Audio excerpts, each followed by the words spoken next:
Hey, English learners, welcome back to Spark and Speak, your favorite place to learn real English. This is the place where we talk like real people, share real stories, and help you feel comfortable and confident in English. And today I want to tell you a real story. A story about the day I felt so sick, so worried, and so lost for words, all at the same time. It happened at the doctor's office, in a country where English was not my first language, and for 5 minutes I honestly thought I was going to cry from frustration. But something happened that day that changed the way I think about learning English forever. And by the end of this video, you are going to know exactly what to say the next time you are in that same scary situation. So stay with me. This one is personal, and I think you are going to feel it too. Let me set the scene for you. It is early morning. You wake up and your throat feels like sandpaper. Your head is heavy. Your whole body just feels wrong. And you just know that you need to see a doctor today. Now, if this happened back home in your own language, this would be easy. You would call the clinic, say a few words, and book an appointment. No stress at all. But now you live in a new country. And the moment you pick up the phone to call the doctor's office, your heart starts beating a little faster. Because now you are not just sick. You are sick, and you have to explain it in English. Does this feel familiar? Because if it does, you are far from alone. There was a study done inside a busy European hospital, and researchers looked closely at real patient visits. And here is what they found.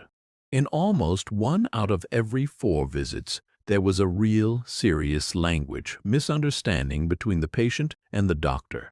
Not a small mix-up, a real barrier where the doctor and the patient could not fully understand each other. 1 in 4. Think about that for a second. That means a lot of people, just like you and me, are walking into doctors' offices every single day, feeling scared, not because they are sick, but because they are scared of the words. This is exactly what happened to me, and I want to walk you through it, step by step, because inside this one story, there are some of the most useful English phrases you will ever learn. The kind of phrases nobody really teaches you in a classroom. Let's go back to that morning. Part 1.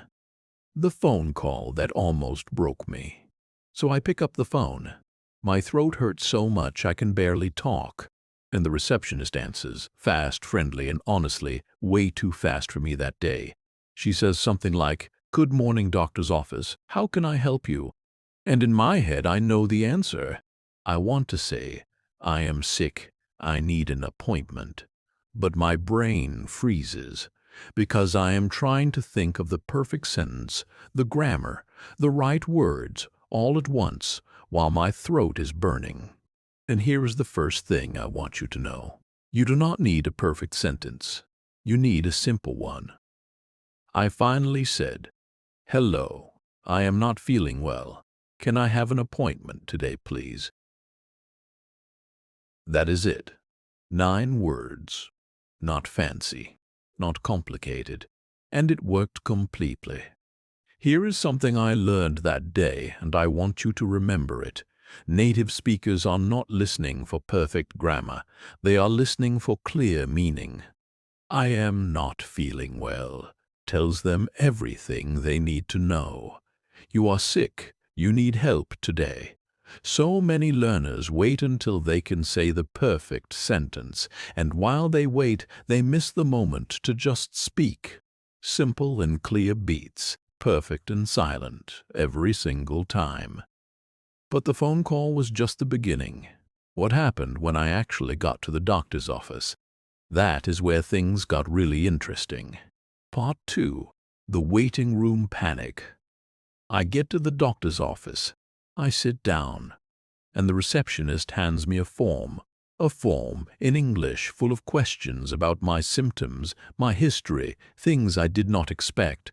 And I remember looking at this paper and feeling my stomach drop. Because there were words on there I had never seen before. Words like duration, and severity. Now here is a secret that changed everything for me that day. You do not need to understand every single word. You need to understand enough to ask a smart question. I looked up, caught the receptionist's eye, and said, "Sorry, what does this word mean?" And I pointed at the word. She smiled and she explained it in about 5 seconds. 5 seconds, that is all it took. I had been sitting there panicking for almost a full minute when the answer was just one simple question away. This is something I really want you to hold on to. Asking, "What does this word mean?" or "Sorry, can you explain this?" is not weak English. It is smart English. It shows confidence, not confusion. And once I filled out that form, using simple words I did know, and asking about the ones I did not, I felt something shift inside me.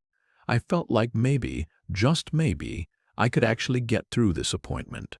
But then the doctor called my name. And that is when the real test began. Part 3. Talking to the doctor. I walk into the room, and the doctor is kind, but he talks fast, and he uses medical words I have never heard before. He asks, "How long have you had these symptoms?" And my mind goes blank for a second. Not because I do not understand the question, but because I am nervous, and nervous brains forget things they actually know. So I take a breath, and I say something simple. "Since yesterday, my throat hurts, and I have a fever." Short sentences, real information, no decoration, no complicated grammar, just facts he needed to help me. And then something happened that I was not expecting. He asked a follow-up question, and I did not fully understand it. And instead of just nodding and pretending I understood, which is what so many of us do out of fear or embarrassment, I said, "Sorry, can you say that again, a little slower, please?"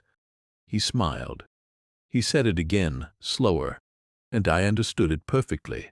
Here is the truth nobody tells you. "Can you say that again, a little slower, please?" is one of the most powerful sentences in the English language for learners.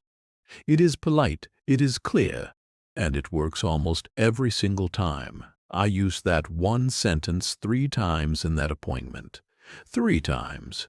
And each time it saved me from a misunderstanding that could have been serious, especially when we are talking about your health. By the end of the appointment, I actually felt proud of myself. Not because my English was perfect. It was not.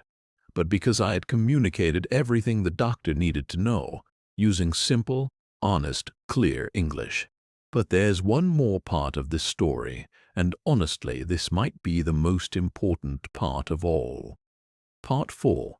The moment after I walk out of that doctor's office, and I remember standing outside for a second, just breathing, and I realized something.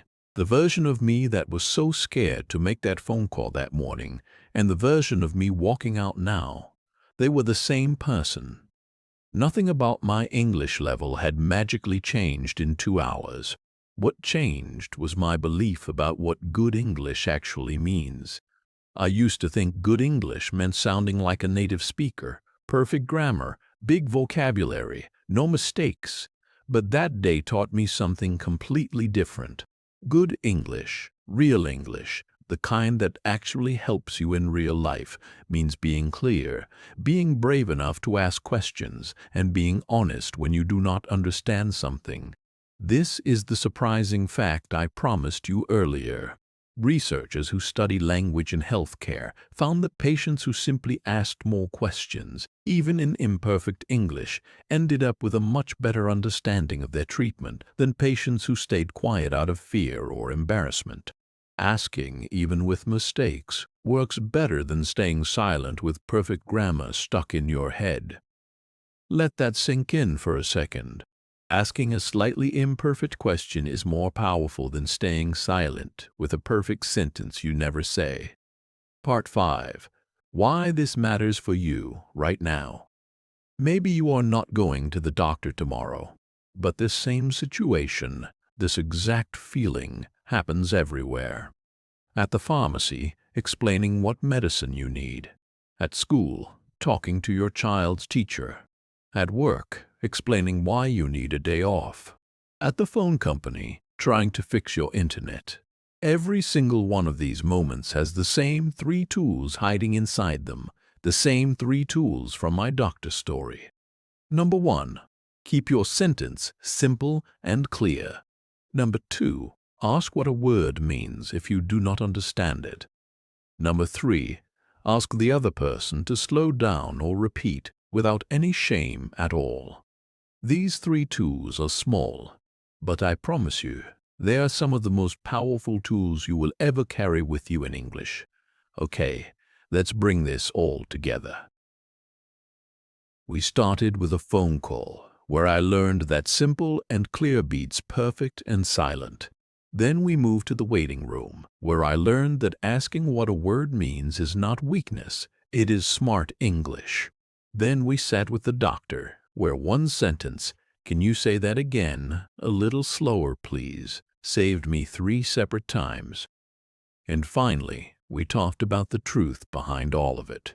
Real research shows that people who ask questions, even with imperfect English, understand and communicate better than people who stay silent out of fear. 1 in 4 visits has a real language misunderstanding. But you now know 3 simple tools that can put you on the right side of that number every single time. I want you to really think about this. The next time your heart starts beating fast because you have to speak English in a real situation, doctor, pharmacy, school, work, I want you to remember this story. You do not need perfect English. You need clear English and the courage to ask a question when you need to. Now tell me in the comments, have you ever had a moment like this where you felt stuck for words in an important situation? I really want to hear your story. So write it below in English, even if it is not perfect, especially if it is not perfect. If this video helped you feel a little more confident today, please subscribe to Spark and Speak so you never miss a new episode. We are building something really special here, one real story, one real lesson at a time. And next time, we're going to talk about something that happens to almost every English learner at the supermarket. A moment that feels small but can completely change how confident you feel speaking every single day. You do not want to miss that one. I will see you in the next episode. Take care and keep speaking.